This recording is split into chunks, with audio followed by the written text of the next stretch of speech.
अगली पंक्ति अगर समझ गए तो दावा कर रहा हूं अंदर तक हिल जाओगे।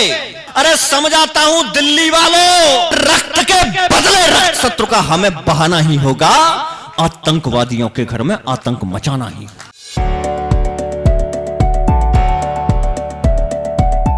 आंच नहीं आने दी वीरों ने कुर्बानी दे डाली, जिसको सुनकर मां ने ली थी इंकलाब की अंगड़ाई, जिसको सुनकर भारत मां की चूनर धानी हर्षाई, जिसको सुनकर क्रांतिकारियों ने प्राणों का दान दिया, आजादी के महायज्ञ में निश्चौड़ित बलिदान किया, वही मातरम शर्मिंदा है गद्दारों के होठों पर।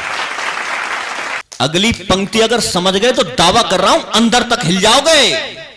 मैं उस देश में खड़ा हुआ हूं जहां चंद टुकड़ों पर विधायक खरीदे और बेचे जाते हैं सर, कि वही मातरम शर्मिंदा है गद्दारों के होठों पर, और सियासत नाच रही है अर्थ जगत के कोठों पर, कि और सियासत नाच रही है अर्थ जगत के कोठों पर। आजाद शेर भारत मां के क्या कभी कैद हो सकते हैं?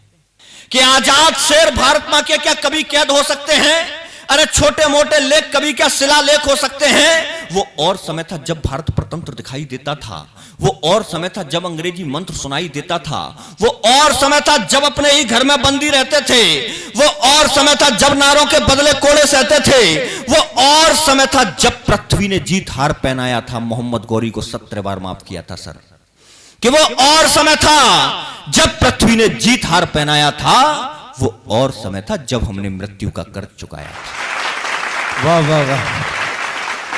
बजरंग बली भूले न सख्त मन जामबंद समझाता हूं, मैं भी हूं पुजारी गांधी का और गीत तमन के गाता हूं, लेकिन जब अंतस के छालों का दर्द भयानक होता है तो लिखने को शांत नहीं बस युद्ध कथानक होता है।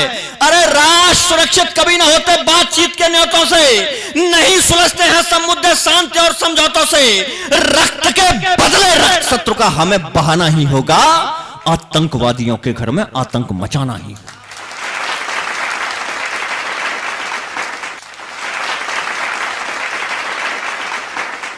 लेकिन कौन सा आतंकवादी सर?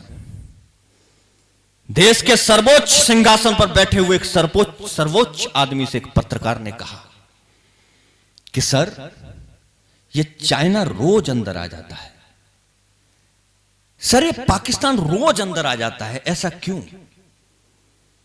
उन्होंने कहा कि पत्रकार महोदय अभी ये स्पष्ट नहीं है, अभी हमारी सीमा रेखाएं स्पष्ट नहीं हैं, हमें मालूम नहीं है कि चाइना कहां से कहां तक है, हमें मालूम नहीं है कि पाकिस्तान कहां से कहां तक है।